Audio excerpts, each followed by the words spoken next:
Hi guys, welcome to Android application development. And after the widgets, let's talk about layouts.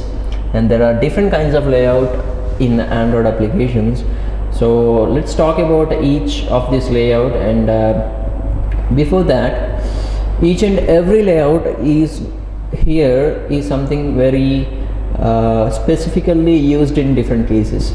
For example, if you want to use some layouts which has different kind of dependencies with each component that is present. For example, you had 3 buttons, and 3 buttons can be at any different positions and they has to get interlinked together. Then you use relative layout. In this sense, there will be link between each and every component beside it. And if you are using a grid layout is something that you make layout divided into different grids. So you generally see grid is like something kind of a table, and table row layout is if you want to make a particular layout like a table row. For example, if you want to make something like a list with some serial numbers, some contents, and some kind of quantity numbers. So in a 3 columns and number of rows, then you go for a table layout, and inside a table layout you will use table rows. So table layout childs are always table rows. So when I am talking about layouts, so layout is something that is always a parent to all the components which were present inside. For example, if I create a layout, by default it will have some kind of layout inside it. So if you see this, if this is a fresh layout that I just created, so this is having some layout by default, which means that it had by default a linear layout. So anything I write outside it is not actually considered. So anything I has to write inside it, which means that linear layout here is supposed to be or will act as a parent layout, and all the views or all the widgets which you write inside it are child views. So that is why this layout is always match parent, width match parent, and height match parent. So which means your layout is first like a container, or it's like a mother of all the childs which present in that. So linear layout is one of the layout mostly used when you want to have had minimal amount of views, or you don't have a complex view, or you don't need to write a complex view. Simply you had a 1 or 2, 3 buttons, or everything is one after the other in a serial row. So then you can use linear layout for this. So linear layout is basically used for the simple kind of layouts, not for the complex kind of layouts. Because if I had a layout inside a layout, for example, if I want to make a button and a text view together, a button, or let me take a switch instead of that to look cute. So text view and a switch. So but now I want this switch to actually come beside it. So what I has to do? I has to put these two inside into another linear layout, and let's make it match parent for width, graph content for height, and orientation horizontal. So in order to make them side by side, I have to make this linear layout orientation or change its orientation to horizontal. So if I make it horizontal, or if I put a horizontal orientation linear layout, and there are 2 views inside it, the views will be adjusted side by side for both of them. For example, I want to put this, and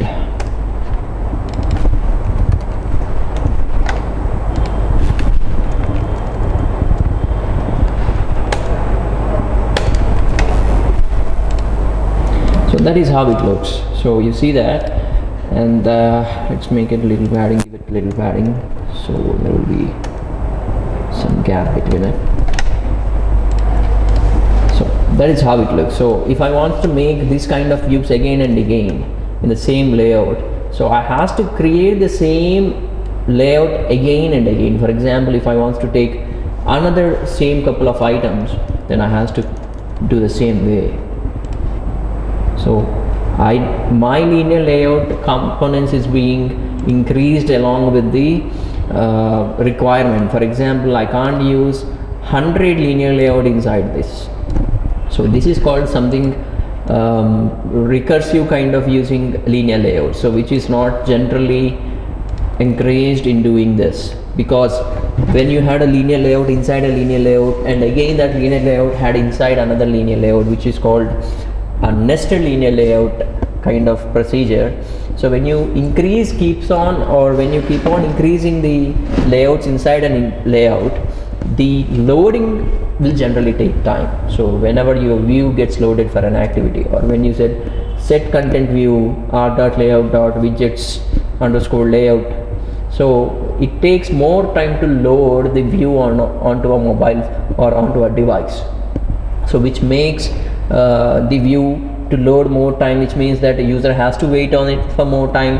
And whenever you are recreating these views, even then you will make the user to wait for so much time. So it's not something always recommended for application to do that. So linear layout can be used for simple kind of layouts where you simply need one after the other, and you simply need a list of items inside it, or a couple of items one by one, or you don't have anything related to it side by side. So linear layout can be giving you only those things one after the other or side by side of it, so but not one after the other at the same time side by side of it.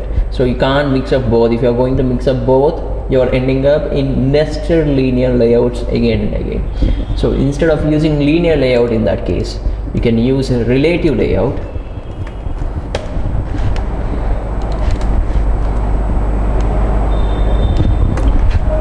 Relative layout that will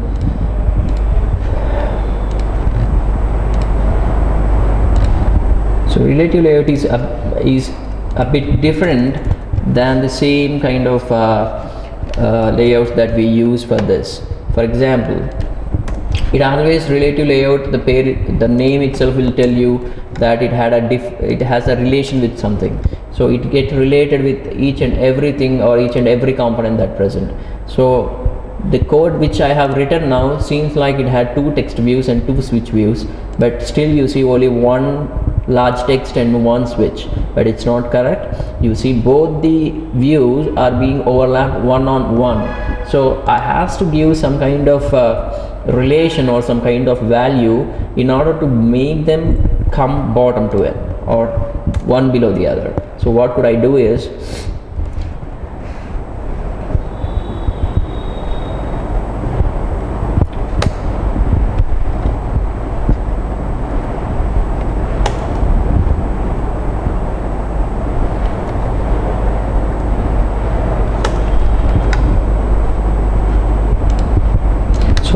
I just given it a tag called layout below, and I gave the ID of this particular text view in order to make this text view come below this text view. So that was my requirement. So I actually use the same kind of thing, but for the linear layout too, but I have to create another layout and another couple of items inside it.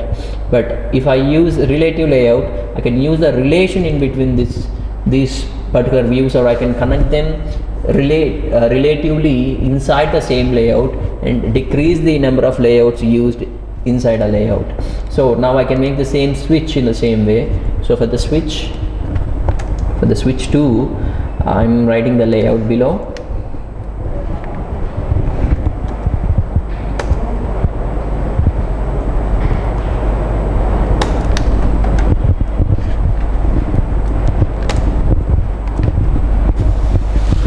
So you write the switch also. So let me make this.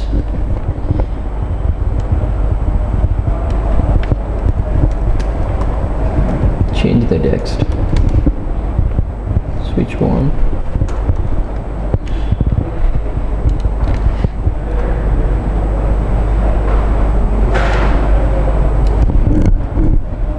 And let me make this switch 2. So that's how. So you see the switch 1 and switch 2 are getting in a same relative layout. You can see that they get adjusted or they get relatively aligned. So you can't, you need not to use different layout again to make them work vertically as well as horizontally. So it's always recommended that if you had a very complex views, or if you had where you need to use nested linear layouts, it's always recommended to use linear layout because it gives you good performance than the linear layout. So always it's better use linear layout for your views while developing anything. Clearly you have to mention the relation in between them, and always make sure that if any of this particular item is getting visible or gone, the problem with the relative layout is they get completely disturbed. For example,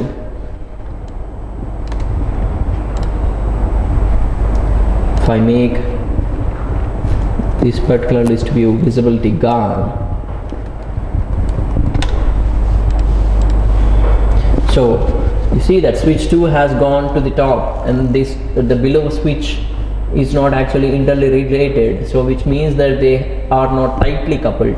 So it is actually depending upon only the text view 2 but not, or the switch 1. So but it has to be willing to be side of this particular switch but not on above switch, but it got disturbed. So when you had multiple items, or when you had interrelated to one another, so when you make a particular item invisible, so there comes the problem with the relative layout. So you have to make sure that you are not making the particular layout so related, and when you want to make something invisible or visible or gone, you don't you're not making any of that views scrambled or crumbled. Beside one option you see the other option coming, and something not like that, so that will completely mess up your layout.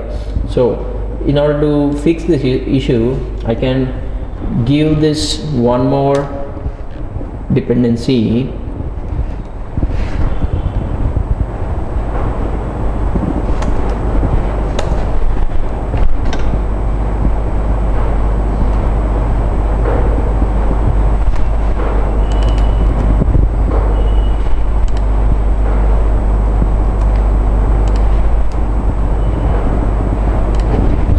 Work layout, align left to,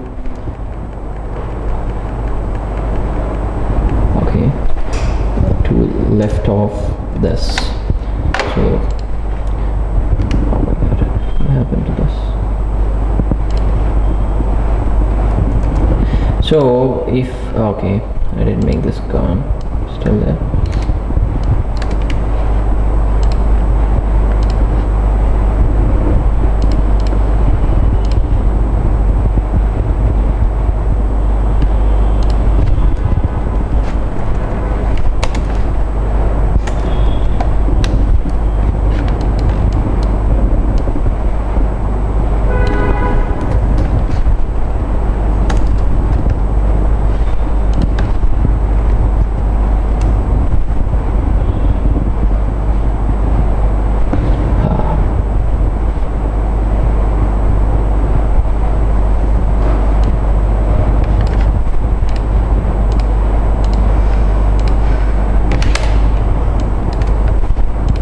So that is how you have to make it. I mean, you simply has to give related it to the one or two items more than that. So you always make sure that if you're going to make something invisible, or if you're going to make something gone, visibility gone, then you don't please try to put that particular related item with any other item. You always put some other items which were always present, so that the layout will not get crumpled or it doesn't get scrambled somewhere. So that will be easy way of doing the or using the relative layer effectively. So relative layer doesn't have any kind of vertical orientation or horizontal orientation. So the horizontal orientation or vertical orientation is only for the linear layouts. You don't have any kind of orientation for relative layouts. So along with the tags that you see, layout below, layout above, there were so many options like to the start of or to which to start off. For example, you can see the documentation every time.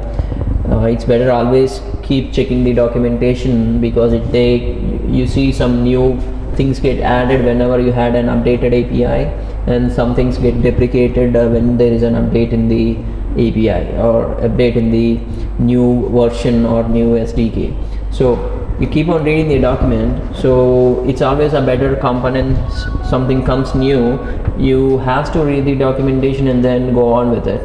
So because the new components or new tags which were being used will have specifically being given for some kind of views, because when the material design comes in, or when the material design has come, there are so many new kind of views coming, like parallax views, which we're going to talk about in later tutorials anyhow. And a parallax view is something like when you keep on scrolling the top layout, or if there is some kind of profile picture or big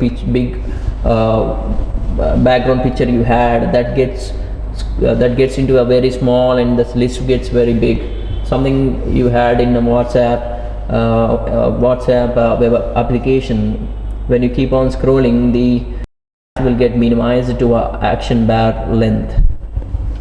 So you had something like align right, if you want to align right to something, or if you want to align start off before, or start in the sense you want to add something or some component before an item, you can use align start, and you can use align top. So when you want to align something on top of some other value or some other widget, and in the same way you had center horizontal, center in parent. Center in parent is very much useful in relative layouts, because if you want to put some item in center, you can't actually put it with some related to one component or other components. For example, if I want a button in middle of a screen, irrespective of any other item present, or irrespective of anything that were there, so I have to take it this way.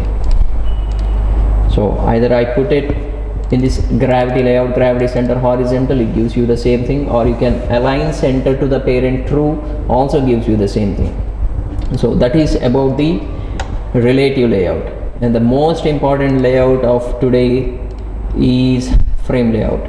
So the frame layout is actually designed to block out an area on the screen to display a single item. For example, this frame layout is being used a lot than before, because the previous layouts are very straightforward, and there cannot be something linked or something shown in a 3D kind of view. But recently the views has been changed a lot, and they are very catchy, and the material concepts will give you lot more chances to make your view very catchy and very sophisticated.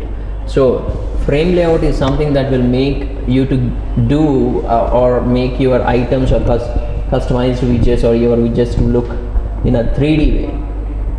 So the 3D view is the view that will be actually seen for some components, where you can see the X, Z, Y axis together in order to see the particular animation for a button, and everything that will be available to you directly straight from the material designs.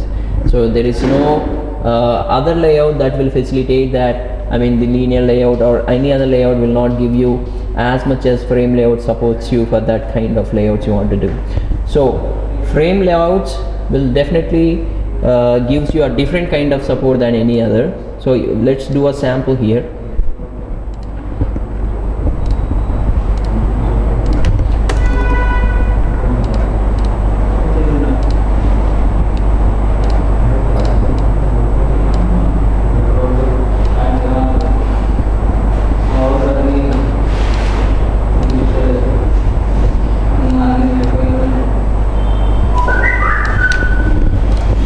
So let's keep this inside the frame layouts, and look at the design now.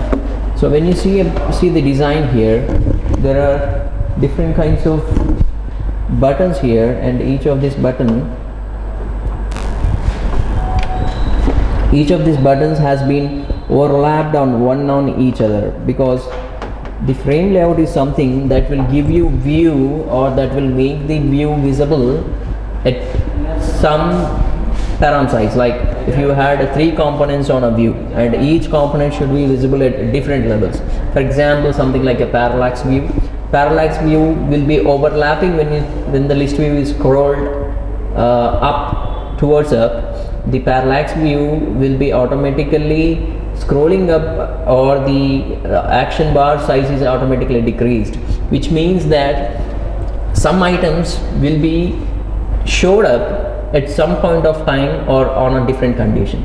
So when you want that to happen, the frame layout is something that will be framing up each part into different frames. So you can show one frame at one particular part and other frame at other particular part, and it's not something that you always keep on showing or keeps on hiding that. So it's different, it gives you a different way that giving it. So anything that you add top to a frame layout, that is the very first thing that you are going to show to the user, or that will be displayed on the view. Of course, the frame layouts is we will take a different and separate tutorial on frame layout, how the working of the frame layout does, and how actually a frame layout works, and what kind of layouts we can develop with the frame layouts. And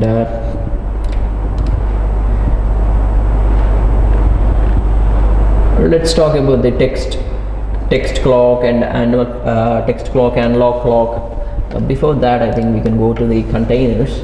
So along with the layouts, I think containers are the same, comes under the same kind of group, where you will not find any difference in between, like, because a container is the same which contains or which carries a couple of or a huge amount of text inside it. So similarly, linear layouts or any other layout does. So any other layout does, in the sense now linear layout is the parent of all the views which present inside it, and container is also responsible, or is also the other parent which is present inside its group. For example, radio group. So radio group is created similarly like a layout, and inside whatever the components you keep. So obviously we will be keeping only the radio buttons inside the radio group, so which comes into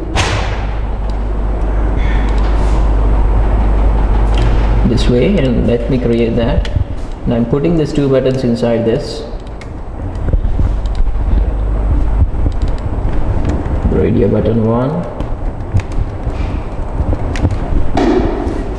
radio button 2.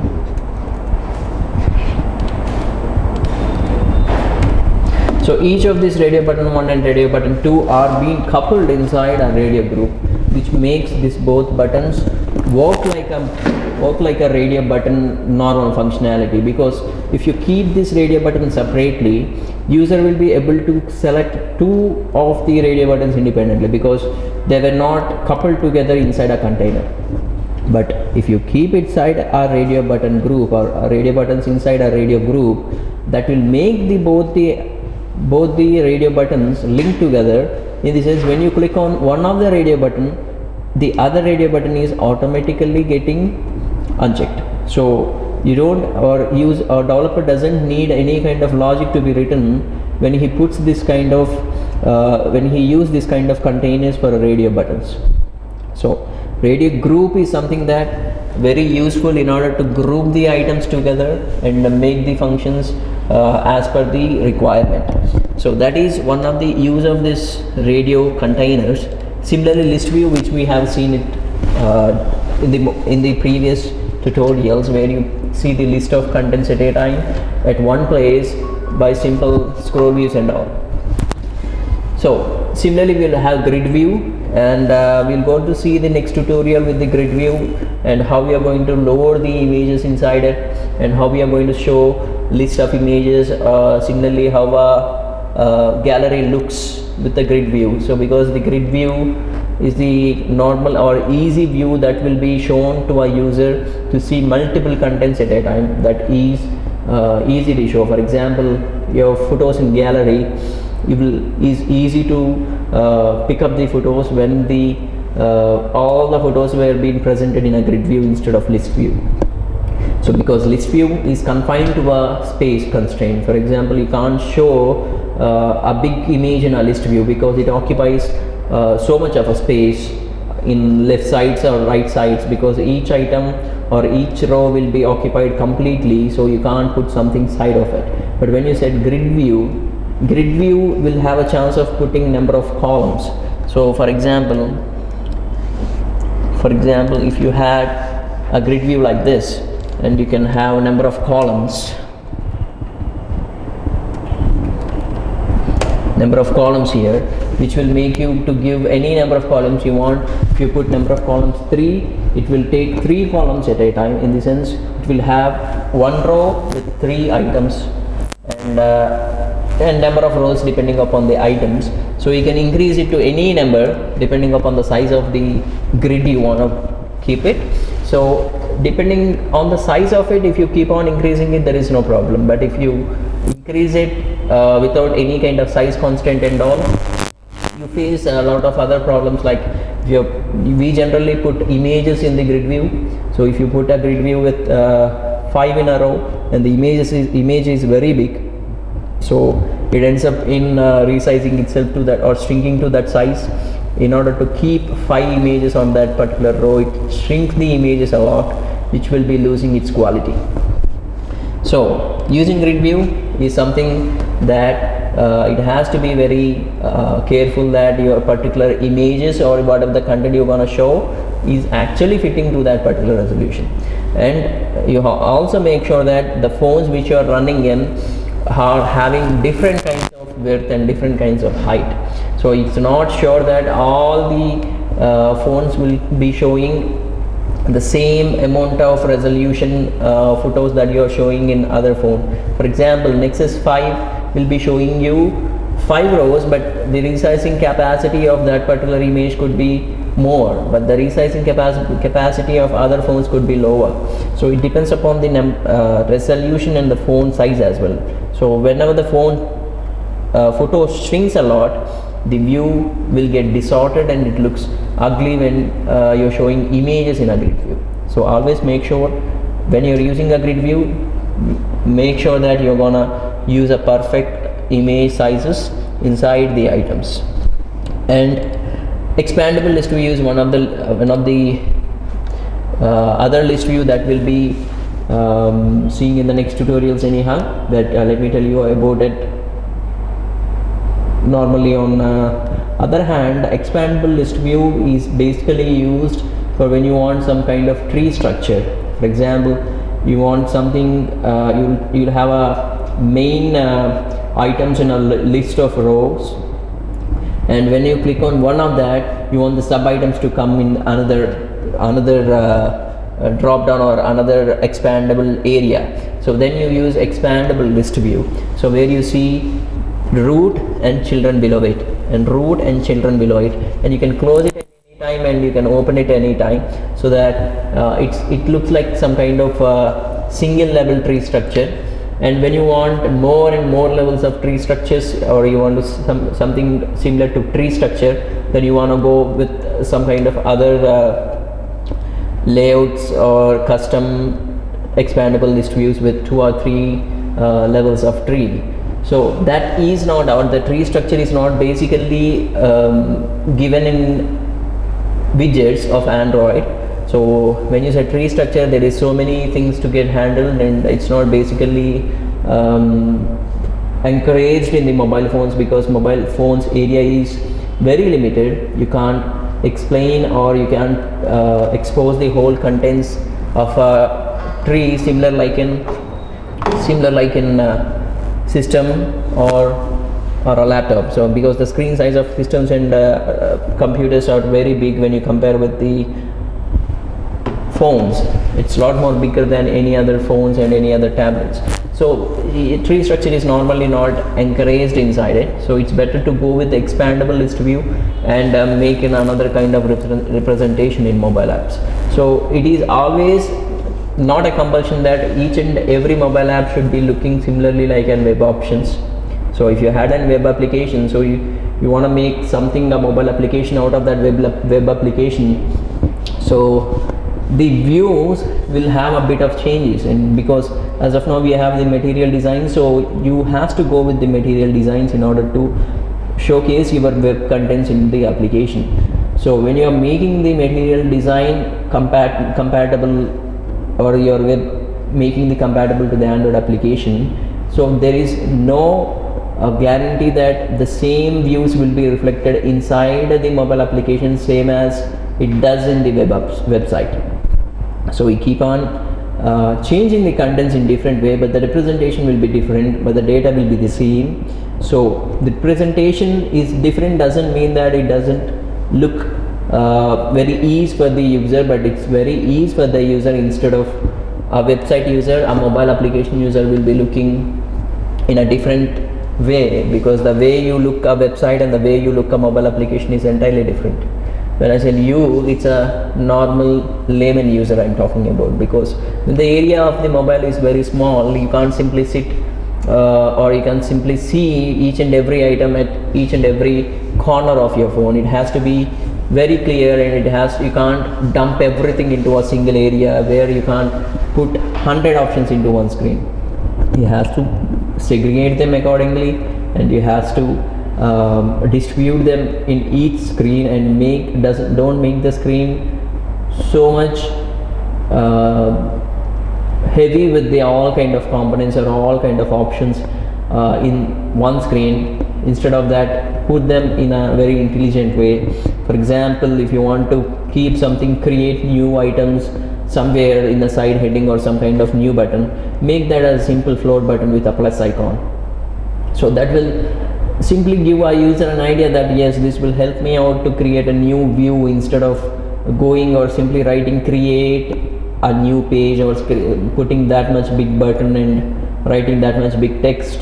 It's better to represent everything with some icons. So plus icon will help you simply, or give the user an idea that this is to add something.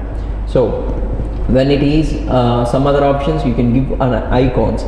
So it is always recommended that you keep using icons more than the text, because as mobile phones having the very precisely less area, so you should be able to write very small text, or instead of text it's better to use icons.